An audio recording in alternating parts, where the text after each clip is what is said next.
तो स्टोरी की शुरुआत में हमें बताया जाता है, समुंदर के किनारे एक दिन एक ऐसा सीन होता है जो किसी ने भी सोचा ही नहीं था। कोस्टल फिशरमैन के जाल में आता है एक जाइंट एबेलॉन, इतना बड़ा कि 10 लोग मिलकर भी उसको घेर नहीं पाते। लोग कहते हैं शायद ये न्यूक्लियर वेस्ट वाटर की वजह से म्यूटेटेड है। और उसी वक्त साउथ अफ्रीका के एक आर्मी एरिया में एक एशियन ट्री अपनी रूट्स माइल्स तक फैला रहा है। टूरिस्ट कैमरा लेकर भाग रहे हैं देखने के लिए।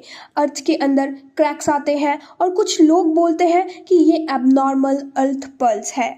आखिर क्या चल रहा है यहाँ पर? और जाइंट वाइन्स आसमान से गिर रहे हैं जैसे कि बचपन की फेरी टेल्स रियलिटी में बदल गई हों। फिर न्यूज़ आती है कि सबवे ट्रैक्स टूट गए हैं, मल्टीपल लोकेशंस पर कैजुअलिटीज़ हुई है। तभी फर्स्ट पर्सन बोलता है, हाँ बस क्लिक बेट हेडलाइंस है, ज़ॉम्बीज बाइट स्केयर्स याद है, वही सब रिपीट हो रहा है। तभी सेकंड पर्सन बोलता है, एग्जैक्टली, स्कूल ब्यूटी ब्रेकअप की न्यूज़ उससे भी ज़्यादा इंटरेस्टिंग है। तभी फर्स्ट पर्सन बोलता है, वो ये तो सच में स्कूल ब्यूटी चू किंगली है। तभी सेकंड पर्सन बोलता है, क्या गॉडेस लिली फाइनली अपने बॉयफ्रेंड को डंप कर रही है? तभी फर्स्ट पर्सन बोलता है, और क्या चैरिटी डेटिंग थी, लड़की ऑलरेडी कोई चैंग यूनिवर्सिटी में एक्सेप्टेड है, उसका बॉयफ्रेंड तो डिसेंट कॉलेज तक नहीं पहुंचा, फ्यूचर लेवल्स ही अलग है। तभी सेकंड पर्सन बोलता है, मेरे को लगता है उसका नाम फैंग फैंग कुछ था। तभी लड़की बोलती है, फैंग यी। तभी लड़का बोलता है कि बोलो। तभी लड़की बोलती है, मैंने सोचा है हम रियलिस्टिक नहीं हैं। स्कूल टाइम की लव स्टोरी एक दिन जाग ही जाती है और लगता है जैसे कि हम गलत थे। लाइफ टाइम साथ रहने के लिए सिर्फ करेज ही नहीं, कंपैटिबिलिटी भी चाहिए। So let's breakup. और मन ही मन में सोचती है, हाँ चाहे जितना भी ट्राई कर ले मुझे वापस नहीं पाएगा। लोग आपस में बातें करते हैं, ये क्यों कुछ बोल नहीं रहा है, क्या ये शॉक्ड है ब्रेकअप की वजह से? ऑफ कोर्स इसे तो अपने नीज पर गिरकर माफ़ी मांगनी चाहिए। देखो उसे, वो बस अपनी हवस की प्यास बुझाना चाहता है, काश वो मुझे चुनता। तभी लड़का बोलता है, ओके ऑल राइट। उसी बात सुनकर लड़की शॉक्ड हो जाती है, ये क्या था? तभी एमसी बोलता है, कुछ और कहना है? अगर नहीं तो मैं जा रहा हूँ। तभी लड़की बोलती है, ये क्या इतनी जल्दी, दिखावा कर रहा है क्या सीरियसली? तभी एमसी बोलता है, अपने आप को इतना भी सुंदर मत समझो, और वैसे भी मुझे बहुत काम है। फिर मन ही मन बोलता है कि चिंग क्विंगली और बाकी लोगों को अभी पता ही नहीं है कि क्या होने वाला है। मनी, एजुकेशन, सोसाइटी, रूल्स, ये सब एशिस में ही बदलने वाले हैं। कि मैं एक फ्यूचर डिजास्टर से वापस आया हूँ, मैं एक रीबोर्न मैन हूँ। उनके लिए मैं अब सिर्फ एक डिस्टेंट स्ट्रेंजर हूँ। मेरे पास अब ज़्यादा इंपॉर्टेंट काम है। स्कूल सुंदरी से सब रिशफल होने वाला है। रियल क्राइसिस है पूरी ब्लू स्टार ह्यूमैनिटी के लिए, और ये सब शुरू हुआ लास्ट नाइट से। तभी सिस्टम बोलता है, revealed spiritual energy revival will be begin in the 361 days 11 hours 59 minutes. Once this revival starts, the world will undergo unprecedented unpredictable changes. MC हैरान होते हुए बोलता है कि हाँ कौन? सिस्टम वॉइस, सोसाइटी के स्टैंडर्ड्स दोबारा लिखे जाएंगे, एक नया युग शुरू होगा जिसमें स्पिरिचुअल प्रैक्टिशनर्स सबसे ऊपर होंगे, और उस समय सिर्फ एक ही चीज़ मायने करेगी, वो है बस पावर। तभी एमसी बोलता है, वेट, तुम कौन हो?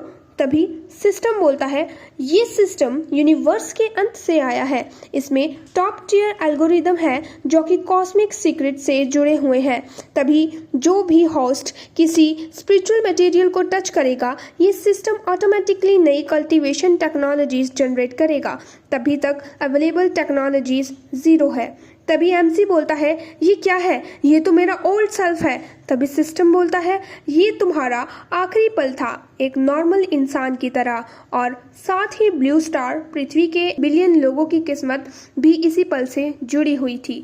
तभी एमसी मन ही मन में सोचता है, मुझे याद आ रहा है मेरी पास्ट लाइफ, एक एवरेज इंसान जो कि सिर्फ सरवाइव करना चाह रहा था। नेशन फॉल्स होता देखा, लोग सफ़र्स करते देखे, शायद इसीलिए सिस्टम ने मुझे चूज़ किया और रिकवरी से 1 साल पहले वापस भेजा। अभी ज़्यादा लोग क्लूलेस हैं, पर मैं हर एनोमली का एडवांटेज लूंगा। तभी सिस्टम बोलता है, सिस्टम एक नया असेसमेंट स्टार्ट कर रहा है। हॉर्स सक्सेसफुली कनेक्ट हो गया है। अब पूरी दुनिया एक चीज़ को मटेरियल की तरह यूज़ किया जाएगा। अब तुम्हें पावर टेक्निक्स और एबिलिटीज़ कलेक्ट करनी है। धीरे धीरे हम एक पावरफुल कल्टीवेटर बनेंगे और अंत में दुनिया को बचाएंगे। अभी ह्यूमैनिटी एक ऐसी क्राइसिस का सामना कर रही है जो पहले कभी नहीं हुई है, यानी इंसानों के सामने एक नया सबसे बड़ा खतरा खड़ा है, जिसका आंसर पास्ट में नहीं मिलेगा, सिर्फ अपनी स्ट्रेंथ को बढ़ाकर में होगा। तभी एमसी मन ही मन में सोचता है, गवर्नमेंट ना तो कंफर्म करती है और ना ही डिनाई करती है इन अजीब खतरों के बारे में, बस लोगों को तैयार रहने के लिए कह रही है। यही एक्चुअली शिया नेशन का सबटल तरीका है वार्निंग देने का। जो रिपोर्ट्स पहले मिथिकल नॉनसेंस मानी जाती थी वो अब वायरल हो रही है। शिया का ये इनडायरेक्ट और साइलेंट अप्रोच लोगों को शांत रखता है और अपने देश पर भरोसा दिलाता है। ये तरीका टफ और धीरे ज़रूर है, लेकिन पड़ोसी देश के केओस और द गोलाबारी से कहीं ज़्यादा इफेक्टिव है। तभी स्विचिंग यूनिवर्सिटी में नए स्टूडेंट को अनाउंस किया जा रहा है, अपनी सेफ्टी का ध्यान रखें, सनस्क्रीन लगाना ना भूलें। तभी स्टूडेंट हंसते हुए बोलते हैं कि क्या अब टॉप यूनिवर्सिटीज भी टाइप बना रही है कि ये तो बस एक फेक ट्रेंडिंग टॉपिक निकला।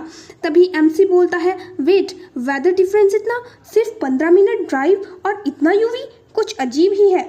नए स्टूडेंट का रजिस्ट्रेशन जारी रहेगा।